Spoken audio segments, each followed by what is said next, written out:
Hai teman-teman, selamat datang di Dashboard Perubahan Iklim. Indonesia sebagai negara kepulauan memiliki tantangan besar soal perubahan iklim dan data emisinya yang sering berantakan.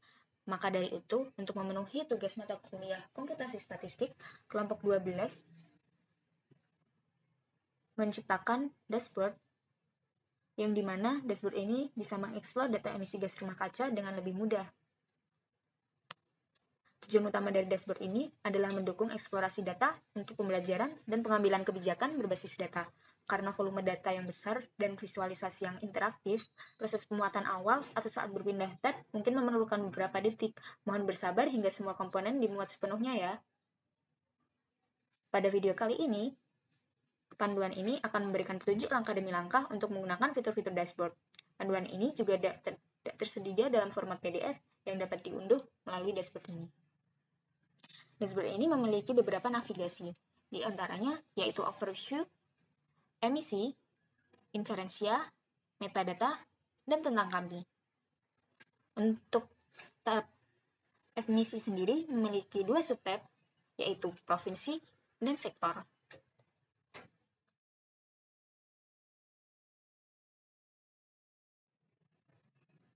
Oke, saat ini kita masuk ke tab overview untuk memberikan gambaran umum tentang kondisi emisi gas rumah kaca dan suhu permukaan di Indonesia, Asia, dan global. Fitur-fitur yang utama meliputi penjelasan singkat mengenai perubahan iklim, video mengenai perubahan iklim, peringkat emisi di ASEAN, tren suhu dan emisi, serta tutorial interaktif dan video panduan. Oke, di sini yang pertama kita mulai dari atas. Jadi, teman-teman bisa melihat overview mengenai kondisi emisi di Indonesia dan global, serta penyumbangan emisi Indonesia ke global itu berapa persen sih proporsinya. Di sini ada drop down atau filter untuk memilih tahun yang teman-teman inginkan. Jika teman-teman memilih salah satu tahun, maka angkanya akan berubah mengikuti kondisi pada tahun tersebut. Di bawahnya ada penjelasan singkat mengenai apa itu perubahan iklim, penyebab perubahan iklim, dampak perubahan iklim, serta solusi dari perubahan iklim secara general. Di bagian kanannya, terdapat peringkat emisi gas rumah kaca per kapita di negara-negara Asia Tenggara. Teman-teman di sini bisa pilih tahun juga ya. Jika teman-teman pilih salah satu tahun, maka kondisinya akan berubah mengikuti tahun tersebut. Teman-teman juga bisa dapat melakukan pencarian mengenai negara yang ingin teman-teman lihat. Di bagian bawahnya, ada video mengenai perubahan iklim. Jika teman-teman masih belum paham mengenai penjelasan singkat yang sudah disebutkan di atas tadi, teman-teman bisa melihat video perubahan iklim yang dijelaskan oleh NASA. Di bawahnya lagi ada diagram atau grafik yang menjelaskan bagaimana suhu dan emisi Indonesia dibandingkan dengan negara-negara di Asia dan global. Dua grafik ini menampilkan tren suhu rata-rata permukaan dan emisi tahunan untuk tiga wilayah tersebut. Pada grafik ini, filter yang digunakan yaitu checkbox. Jadi, teman-teman bisa memilih salah satu, salah dua, atau salah tiga dari wilayah yang ingin teman-teman lihat. Jika teman-teman ingin memilih satu saja, maka teman-teman akan melihat satu wilayah saja. Kalau teman-teman ingin membandingkan dua atau lebih wilayah, teman-teman bisa centang wilayah yang ingin teman-teman bandingkan. Begitupun dengan tren emisi Indonesia versus Asia versus global. Di bagian bawahnya ada tata cara penggunaan dashboard. Untuk saat ini, yang tersantum pada dashboard ini masih video dummy ya. Jika teman-teman tidak ingin melihat video, teman-teman juga bisa mengunduh panduannya melalui PDF.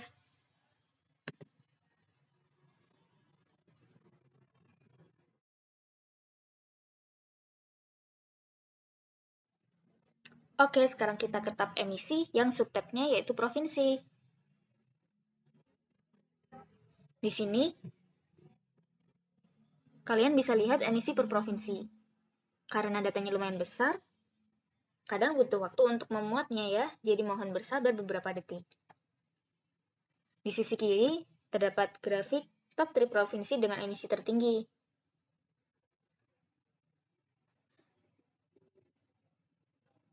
Teman-teman di sini juga bisa memilih tahun yang ingin kalian pilih dan ingin melihat top 3 provinsi dengan emisi tertinggi di tahun tersebut.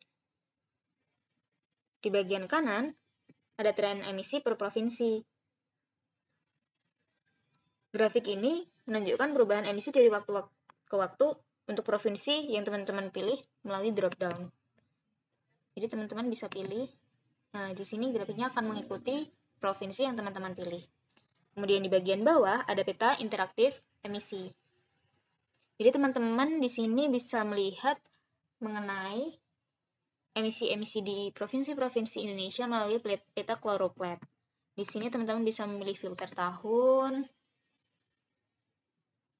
Kemudian warna yang lebih gelap menunjukkan emisi yang lebih tinggi. Nah, misalkan teman-teman ingin melihat berapa emisi yang disumbangkan di provinsi tersebut, teman-teman bisa mengeklik di bagian provinsi yang ingin teman-teman lihat.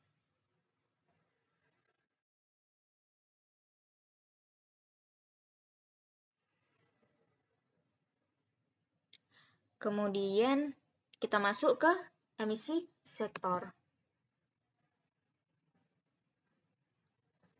Pada tab ini memiliki 3 bagian, yaitu penjelasan sektor, kemudian top 3 penyumbang emisi, dan persentase emisi per sektor. Pada penjelasan sektor ini berisi penjelasan singkat mengenai definisi dan cakupan setiap sektor, yaitu energi, IPPU, pertanian, limbah, dan kehutanan, untuk membantu pengguna memahami klasifikasi data.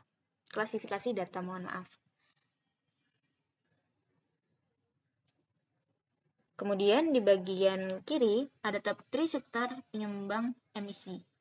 Jadi grafik ini menampilkan 3 sektor dengan kontribusi emisi terbesar berdasarkan tahun yang teman-teman pilih. Kalau kita ingin memilih tahun pada tahun 2018.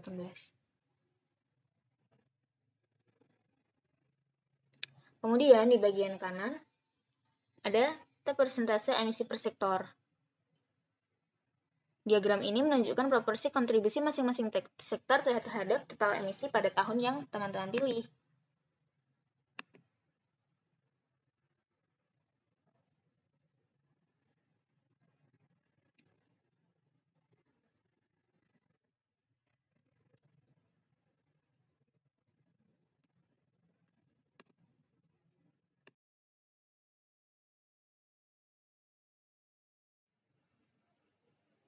Oke, kita lanjut ke tab selanjutnya, yaitu tab inferensial.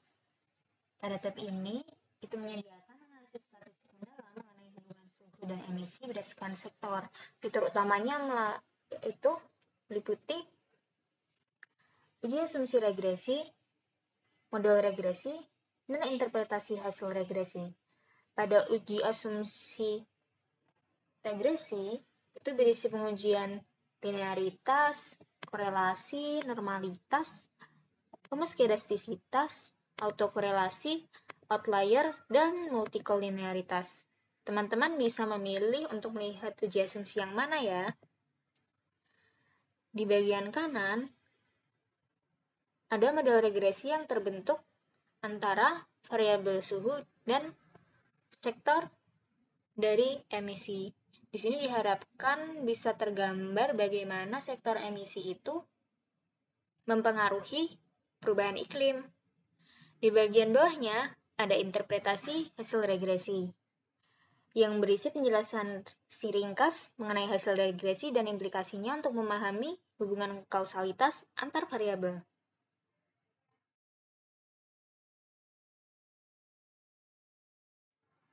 Oke, selanjutnya kita bisa langsung masuk ke tab metadata. Pada tab metadata ini, itu berisi informasi rinci mengenai dataset yang digunakan dalam dashboard. untuk memastikan transparansi data, sehingga kami memberikan fitur-fiturnya yaitu mengenai tabel metadata dan detail metadata. Di sini terdapat jenis data, nama data yang kami gunakan, penyedia atau sumber data, tahun, kemudian link dari sumber kami mengambil data tersebut. Di sini bisa mengunduh data, dan di sini bisa melihat detail. Di sini detailnya berisi deskripsi dan struktur variabel. Oke, kita coba unduh. Nah, sudah terunduh.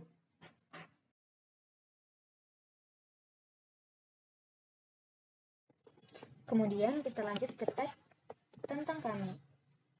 Pada tab ini Anda bisa membaca informasi lebih lanjut mengenai tim pengembang dashboard, tujuan proyek, serta proses di balik pembuatan dashboard ini. Itulah panduan singkat mengenai tata cara penggunaan dashboard perubahan iklim. Kami harap dashboard ini dapat membantu kalian dalam memahami dan menganalisis data emisi dan suhu di Indonesia. Jangan ragu untuk menjelajahi setiap fitur dan mendapatkan insight baru. Terima kasih telah menonton.